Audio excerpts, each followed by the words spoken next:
evening. Here's the news at 9. First, the highlights. Lawmakers hail Lagos Traffic Radio for professionalism, people-centric programs. Senate committee meets service chiefs over killing of soldiers. On the foreign scene, 8 sailors die, others missing as South Korea flagged tanker capsizes off Japan coast. And in sport, Nigerian athlete Toby Amusa wins 3rd consecutive African Games 100-meter hurdles gold medal. Now the details. I am John Omoaka.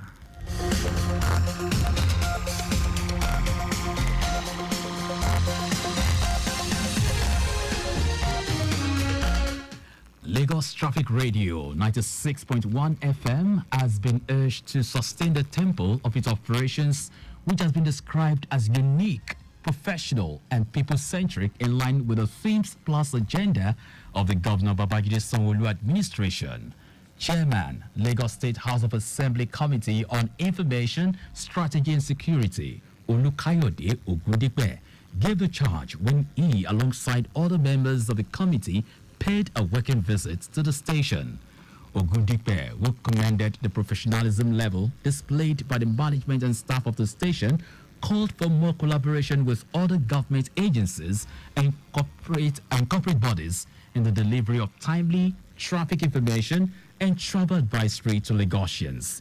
He also assured the management and staff of the committee's support in delivering its mandate, while also calling on listeners and other Lagosians to offer their support to the station to enable it serve them better and in line with global best practices. Whatever efforts you have to put in to make your reports more accessible to the public and informed.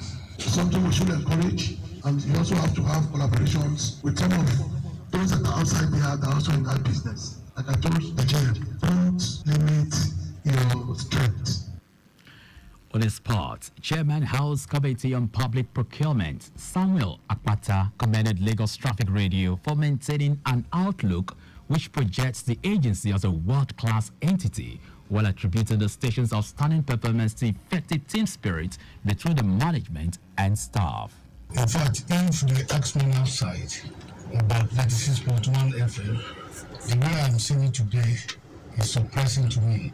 I don't know that they have all this equipment that we can see everywhere in Lagos at the same time. Earlier, General Manager of Lagos Traffic Radio, Tayo Akonle, while receiving the visiting delegation, described the station as a homegrown solution established by the state government to address perennial traffic gridlock and assist Lagos residents navigate around the metropolis through timely traffic information and travel advisory.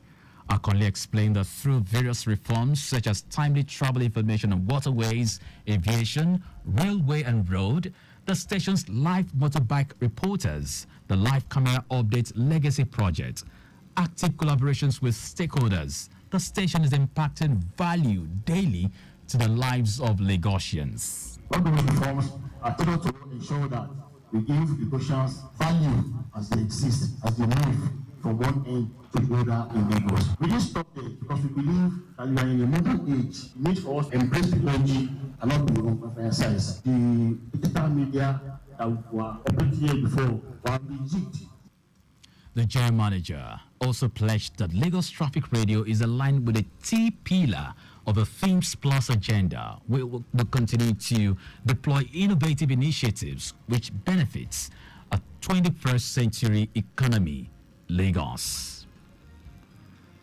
Lagos State government says it will strengthen its collaboration with stakeholders in the health sector to tackle the menace of quackery and other unprofessional practices capable of undermining the integrity of its healthcare center. This is a means to safeguard public health and maintain quality healthcare standards.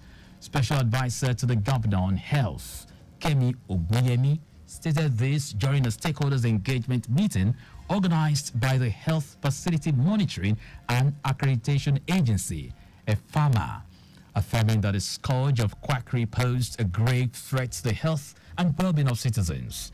as part of the strategies to stop the operations of unlicensed medical practitioners.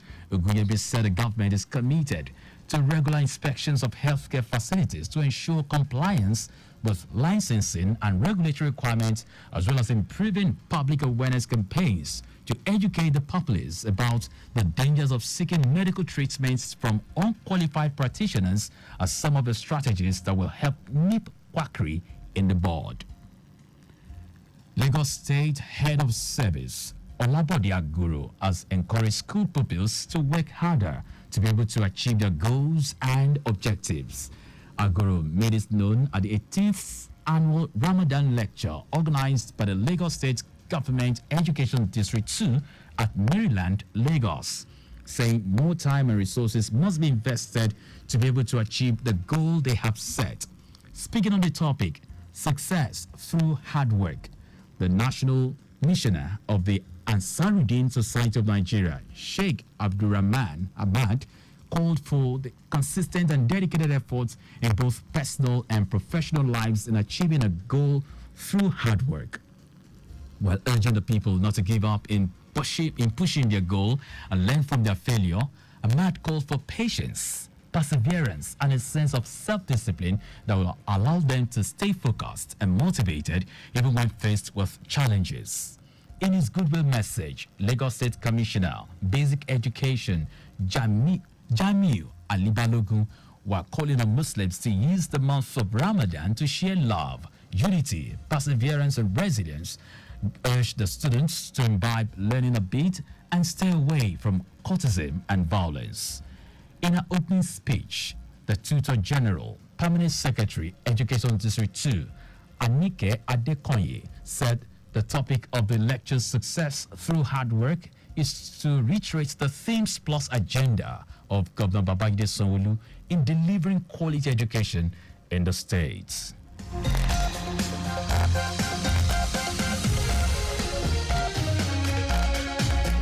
Now to the rest of the stories.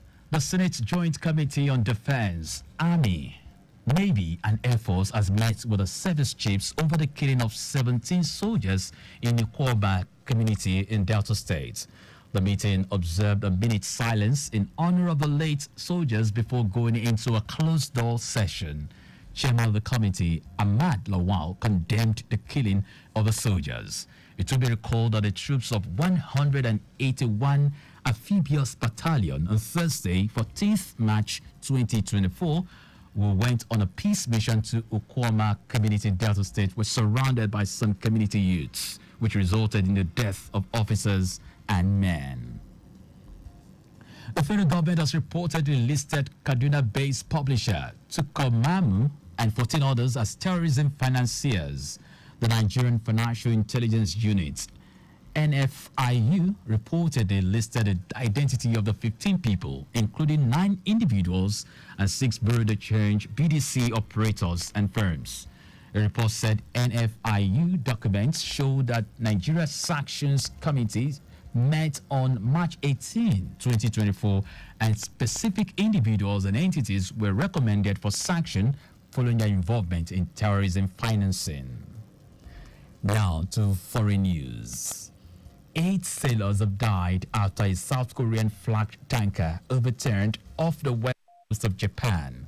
According to Japan's Coast Guard, one person was found in a non-life-threatening condition while 2 others remain missing. Search is still on for another 2 sailors who were on board the Kyoyong-sun that capsized off Yamaguchi Prefecture after the crew radioed for help. The ship was reportedly at anchor because of stormy weather, and the Coast Guard said it was carrying 980 tons of acrylic acid. Rescue operation has been taking place close to the city of Shimoneseki in the country's southwest. The Japanese Coast Guard reports that the crew consists of 2 Koreans, 8 Indonesians, and 1 Chinese citizen. Now sports. Nigerian athlete Tobi Amusa has secured an easy win as she won the gold medal in the women's 100-meter hurdles at the African Games 2023. It is Amusa's 3rd straight gold medal in the African Games. The The former world athletic champion clocked a time of 12.89 seconds to retain her title. Amusa went into the race as the absolute favorite, but beat the gun after going into the blocks for the first time due to the noise of the crowd in the stadium. She got a yellow card and lined up again. The gun went off for the second time, but this time she nailed the start, flying to an easy win. And that's our news at 9, but just before we go, ensure the registration mark on your vehicle is clear and visible at all times. You can follow us and like all our various social media platforms: X, formerly Twitter, Traffic Radio 961, Instagram, Lagos Traffic Radio 961. Watch us live on Facebook, Lagos Traffic Radio 96.1 FM. On YouTube, subscribe and watch all our previous programs and news on our channel, Traffic Radio 961. Did you know that the Sanwo-Olu administration provided 450,000 pupils with e-learning devices? You can get more details on the Lagos State Government website. To end the news, here are the highlights of the major stories.